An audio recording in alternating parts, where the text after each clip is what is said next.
¿Qué ocurre cuando el silencio se vuelve demasiado pesado para soportar? ¿Cuando la sangre de un amo corre por las venas de una esclava? ¿Puede nacer la justicia del fuego? ¿Quién fue Sara de Virginia? ¿Y por qué incendió la casa con todos dentro en la víspera de Navidad de 1851? Algunos dicen que fue venganza. Otros lo llaman locura.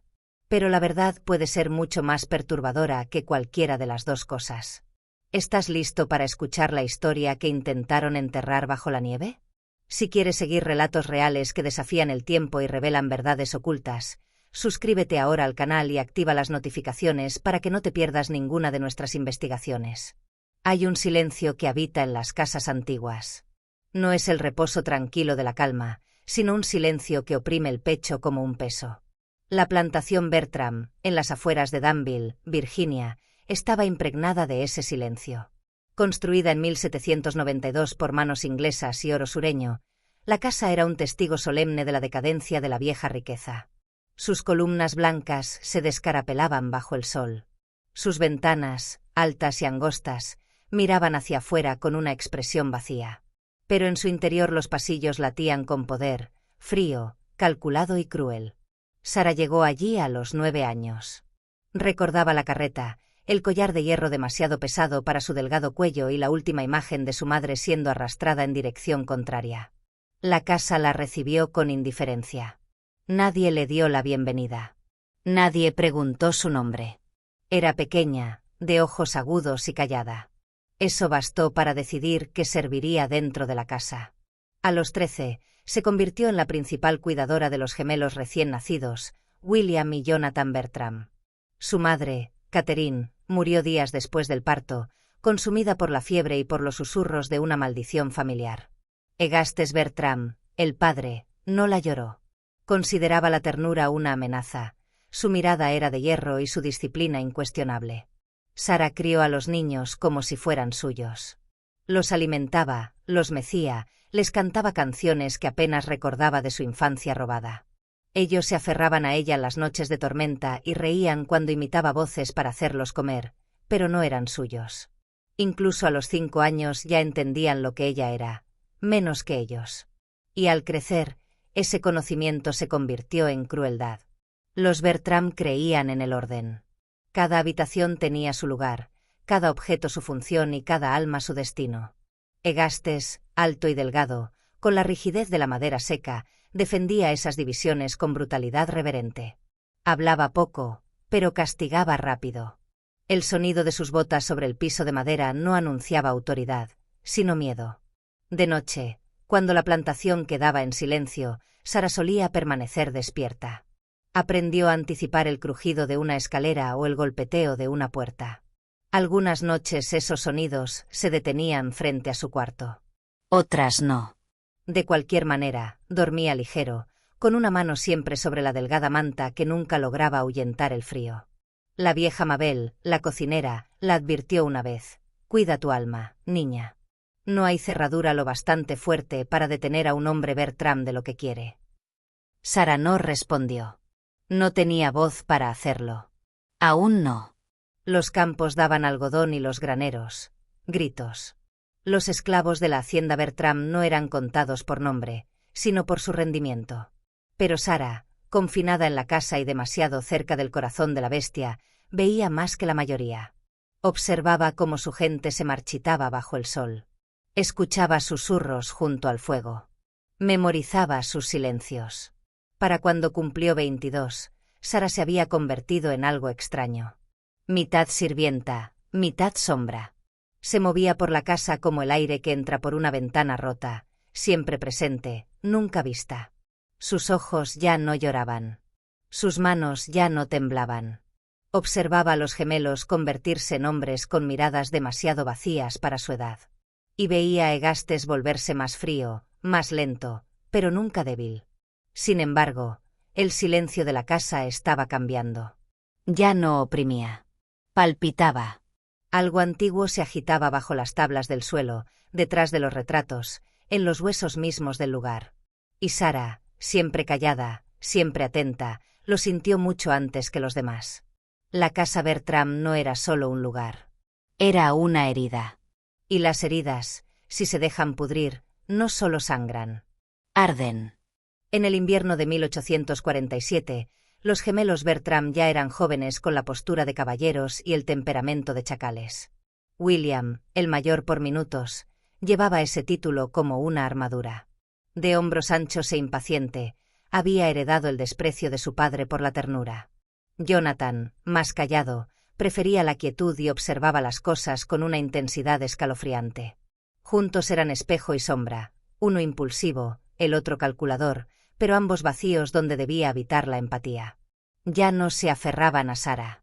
La convocaban, chasqueaban los dedos, gritaban órdenes. Ella siempre obedecía sin pausa. Pero detrás de sus ojos algo había cambiado. Había en ella una frialdad nacida no de la edad, sino de la erosión. El niño al que alimentó en su pecho ahora la miraba como un objeto de la casa, útil, reemplazable, invisible. Y aún así, bajo su desprecio, Sara percibía otra cosa. Una atención. Un destello de reconocimiento que ninguno de los dos se atrevía a nombrar. Una tarde, mientras ordenaba el estudio de Jonathan, escuchó fragmentos de una conversación entre los hermanos. Hablaban de un testamento, de un fideicomiso, de preguntas sobre la familia de Catherine y su silenciosa fortuna. William rió, corto y amargo. Jonathan solo dijo: «Padre no vivirá para siempre». Sara se quedó quieta tras la puerta, invisible, con los dedos apretando un trapo impregnado de aceite y polvo. En los cuartos de servicio, la vieja Mabel la observaba con preocupación. «Ahora miras a la gente como si ya no estuvieras parada en esta tierra». Sara respondió: «Ahora los veo más claros». Mabel no insistió. Algunas verdades son demasiado pesadas de cargar si no se han vivido en la piel. Egastes Bertram se había vuelto más lento. Su mano derecha, antes firme con la pluma y la pistola, temblaba apenas. Pero su lengua seguía siendo afilada. Ya no visitaba el cuarto de Sara. Ya no lo necesitaba. El poder que antes ejercía con fuerza se había convertido en espectro en su silencio. Los esclavos aún lo temían, no por lo que hacía, sino por lo que enseñó a sus hijos a disfrutar. Una mañana, un niño llamado Elías fue sorprendido robando una cucharada de melaza, un pecado menor y fácil de ocultar. Pero William exigió castigo. El látigo cayó 37 veces. Sara observó, inexpresiva, mientras la espalda del niño se abría como pergamino. Jonathan no miró. Solo lo registró en un cuaderno de cuero. En las semanas siguientes, la plantación se volvió más callada. Incluso los pájaros parecían evitar la casa. Sara, al recorrer los pasillos, sentía el aire cambiar. Los retratos de los Bertram muertos parecían inclinarse hacia adelante. Las tablas crujían bajo verdades enterradas demasiado tiempo. Los espejos empezaron a sentirse como ojos. Una noche, Mabel la llevó aparte y con voz baja y temblorosa le dijo: «Él es tu padre, Sara». «Lo sabías. Solo que no querías escuchar las palabras». Sara no se inmutó. Asintió una sola vez. Egastes nunca lo dijo, nunca lo reconoció, pero ella siempre lo había sabido, en la forma en que su mirada se quedaba demasiado tiempo, en las marcas de su piel que los demás no llevaban. Los gemelos eran sus hermanos, por sangre, por silencio, por vergüenza. La verdad no la liberó. La ató más fuerte. Una cadena de sangre pesa más que el hierro. Y, aún así, algo se aflojó en ella esa noche. No era esperanza, la esperanza era un idioma que ya había olvidado, sino una semilla de claridad.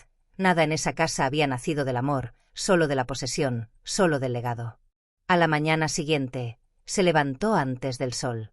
Los campos aún eran sombras. La casa se erguía detrás de ella como un mausoleo, y en ese frío silencio, Sara susurró para sí el nombre que su madre solía llamarla, un nombre que en la casa nadie había sabido jamás. Le supo a algo enterrado, a tierra, a fuego. Diciembre llegó con un silencio antinatural. El aire sobre la hacienda Bertram estaba pesado, no de nieve, sino de algo intangible y sofocante, como el polvo que se levanta en una tumba antigua. Los campos permanecían inmóviles. Los árboles se erguían como dolientes cubiertos de escarcha. Incluso el viento parecía detenerse en los bordes de la casa. Los preparativos para la reunión anual de Navidad llenaban los pasillos con una energía frenética. La casa se restregaba hasta quedar en carne viva, la plata brillaba, los manteles se planchaban. William caminaba de un lado a otro como un hombre que intenta huir de un pensamiento. Jonathan escribía cartas con una concentración inmutable. Egastes permanecía encerrado en su estudio, saliendo solo para ladrar órdenes o recordarle a Sara su lugar con una mirada que decía más que las palabras. Sara cumplía los rituales en silencio. Sus manos pelaban manzanas, amasaban masa, encendían velas, pero su mente estaba en otra parte, observando desde debajo de cada tabla, de cada cristal roto. No esperaba. Escuchaba. 2 noches antes de la reunión, una muchacha llamada Emily fue enviada a limpiar el pasillo principal. Apenas tenía 16 años, ojos dulces y manos rápidas. Era nueva en la casa. Sara le había advertido, nunca te quedes en el ala este después del anochecer. Pero nadie escuchaba las advertencias que se susurraban. Emily regresó poco antes de la medianoche, con el delantal rasgado y la voz rota. Sara la encontró acurrucada detrás del establo, temblando de algo más que frío. Sus ojos estaban desorbitados, su piel marcada con moretones que el vestido ocultaría. Sara no habló. La envolvió en una manta, le colocó un paño tibio en el cuello y esperó hasta que dejó de temblar. Al amanecer, Sara fue a la despensa y abrió una caja de cedro escondida detrás de frascos con duraznos en conserva. Dentro había 3 muñecas, hechas a mano y remendadas con los años. Una tenía cabello de hilo rojo. Otra, un listón azul en el cuello. La tercera no tenía rostro. Sara las colocó suavemente sobre la mesa y comenzó a envolverlas en lino manchado de ceniza y sangre vieja. Mabel entró en silencio. La observó y susurró, «¿Todavía recuerdas?» Sara respondió, «Lo recuerdo todo». Esa misma tarde comenzaron a caer los primeros copos de nieve. La casa Bertram brillaba con luces de vela, risas y el aroma de ganso asado. Los invitados llegaban en carruajes, sacudiéndose la escarcha de las botas al cruzar el umbral. La música sonaba en un piano gastado. Los gemelos bebían sin medida, riendo y contando bromas crueles. Egastes presidía la mesa larga, los ojos entornados, satisfecho en su reino de podredumbre. Sara servía a cada invitado con manos firmes. Su rostro era impenetrable, su postura impecable. Se movía de un cuarto a otro como una sombra con propósito. Nadie notó cuando desapareció hacia la bodega. Nadie vio el rastro delgado de aceite que la siguió de regreso por la escalera de servicio. Nadie preguntó por qué su vestido estaba húmedo en el borde. Justo antes de la medianoche, Sara subió al ático y abrió la ventana angosta. La nieve caía con más fuerza, amortiguando los sonidos, cubriendo el mundo de blanco. Desde allí podía ver los campos perdiéndose en la oscuridad. Las cabañas de los esclavos estaban quietas y apagadas. Las ventanas del granero parpadeaban con la luz de las lámparas. Encendió un fósforo y lo sostuvo hasta que la llama le tocó la piel. No hubo oración, ni grito, solo un suspiro. Y entonces la casa empezó a hablar con humo, con calor, con el rugido de la memoria, incendiándose. Pero ese momento aún no había llegado. No del todo, no por completo. Por ahora, las muñecas yacían quietas sobre la mesa, el aceite se filtraba en la madera, y Sara esperaba, con los ojos cerrados, escuchando cómo la nieve cubría todo lo que aún se atrevía a vivir. La Nochebuena llegó bajo un cielo color pizarra. El frío era más agudo que los cuchillos, calando en la piedra y en la médula de la casa Bertram. Al anochecer los invitados se habían reunido otra vez, menos que en años anteriores, pues los caminos estaban difíciles y el apellido Bertram ya no tenía el brillo de antes. Aún así, los pasillos resonaban con risas forzadas, el tintinear de copas y el pesado arrastrar de botas sobre los pisos pulidos. Sara llevaba su vestido más viejo, las mangas arremangadas hasta el codo, el delantal impecable. Se movía en silencio, llevando bandejas, rellenando copas, ofreciendo lonjas de jamón curado y pan de jengibre con una leve inclinación de cabeza. Su rostro no mostraba nada, pero sus manos estaban firmes de una manera que sugería decisión, no servicio. El fuego en la chimenea principal crepitaba, proyectando largas sombras hasta el techo. Jonathan y William discutían sobre alguna trivialidad, las voces bajas pero tensas. Egastes estaba solo, bebiendo licor oscuro, con los ojos siguiendo a Sara cada vez que pasaba, aunque sin decir palabra. Afuera, la tormenta había comenzado. El viento aullaba contra las ventanas. La nieve golpeaba el techo como granos de sal sobre carne viva, y en medio de todo, las paredes gemían, no por el clima, sino por algo más antiguo. Cuando el último invitado se retiró a un cuarto de huéspedes y la casa empezó a aquietarse, Sara se movió con propósito. Primero el comedor, recogió los platos, llevó la cubertería, pero dejó encendidas las velas. Luego el salón, dobló las mantas, ajustó las cortinas, abrió de par en par el tiro de la chimenea. A medianoche bajó al sótano. Junto al depósito de carbón había 4 latas de aceite, cada una medio llena. Las subió una por una, con cuidado de no derramar ni una gota, esparciendo el contenido por los pisos, las barandillas, los revestimientos de madera, incluso sobre el tapiz del corredor este, donde la sangre de Amal se había secado en silencio. Trabajaba con la precisión de un ritual, sin prisa, sin titubeos. Las muñecas fueron colocadas en la repisa de la sala de dibujo, todas mirando hacia afuera. Debajo de ellas, una línea de sal. Sara encendió un fósforo, luego otro. Prendió las velas de nuevo, incluso aquellas que ya se consumían. Caminó por la casa, flama tras flama, hasta que la hacienda Bertrán brillaba en oro y naranja, la luz reflejándose en los vidrios como los ojos de 1000 espíritus vigilantes. Al final, regresó a la escalera principal. Sus pasos eran suaves, su respiración tranquila. En lo alto de los escalones se giró y miró una vez por encima de la barandilla, como si se dirigiera a la casa misma. Entonces dejó caer un trapo empapado en aceite, aún ardiendo, sobre el charco que se extendía al pie de las escaleras. El fuego habla en lenguas. No grita, reclama. El aceite llevó la llama con rapidez, como sangre buscando un corazón. Las paredes se encendieron con un resplandor voraz. El humo brotó de cortinas y retratos, elevándose en nubes negras que sofocaban cada nombre que la casa alguna vez había pronunciado. Sara no huyó.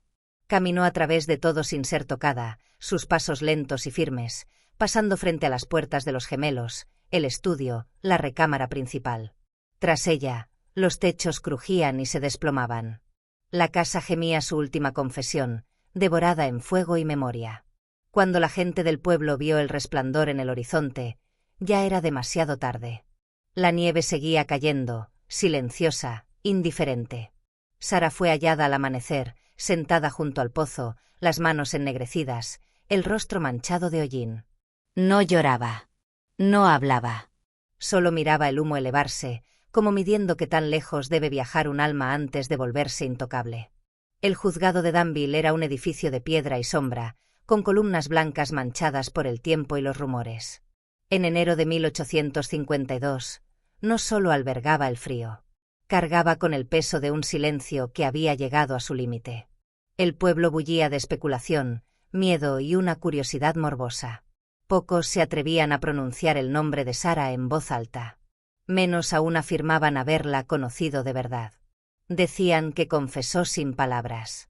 Que cuando el sheriff la encontró sentada junto al pozo, con ceniza en el cabello y marcas de quemaduras en los brazos, lo miró como si ya hubiera enfrentado juicio en otro lugar, más hondo, más antiguo, más absoluto.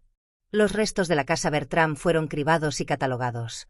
Huesos carbonizados, 3 anillos de boda, los restos retorcidos de un rifle y fragmentos de porcelana que alguna vez sirvieron para el ganso asado.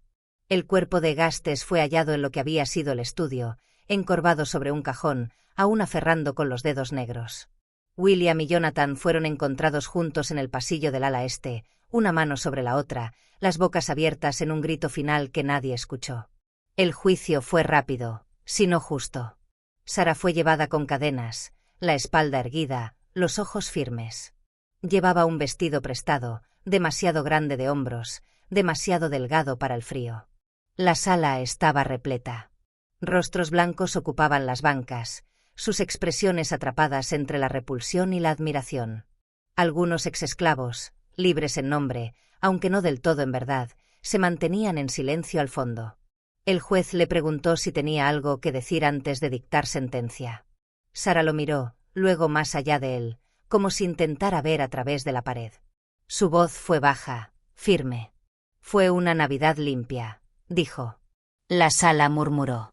El juez golpeó el mazo 1, 2 veces, y le dio la muerte. Ahorcamiento. sin apelación. Fue llevada a la cárcel local para esperar la ejecución, pero nunca llegó a ver la horca.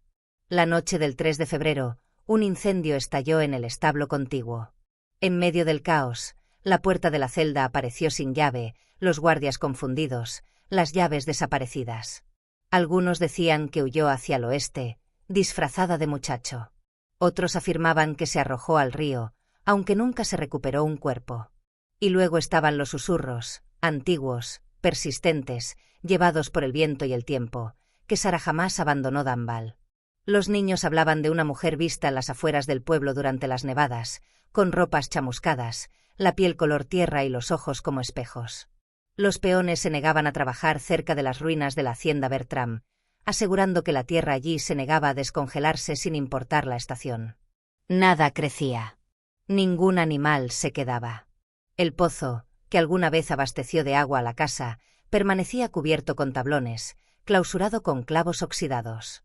Con el tiempo, la historia se desvaneció, como todas.